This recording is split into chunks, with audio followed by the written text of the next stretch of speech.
سلطان محمود غزنوی کے پاس کسی نے ایک چکور لایا جس کا ایک پاؤں نہیں تھا۔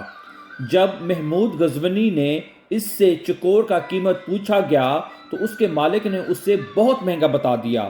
تو محمود غزنوی نے اس سے پوچھا کہ اس کا ایک پاؤں بھی نہیں ہے تو قیمت اتنا اوپر کیوں؟ تو مالک نے کہا کہ جب ہم چکوروں کا شکار کرنے جاتے ہیں تو یہ چکور ساتھ شکار پر لے جاتا ہوں، تو وہاں جال کے ساتھ اسے باندھ دیتا ہوں تو یہ نہایت عجیب سی آوازیں نکالنے لگتا ہے اور اس کے ناروں پر بہت سارے چکور آتے ہیں اور میں اسے پکڑ لیتا ہوں۔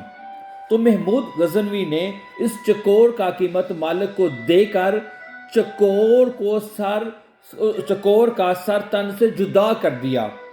مالک نے پوچھا کہ اتنا قیمت دینے کے باوجود اس کو مار ڈالا؟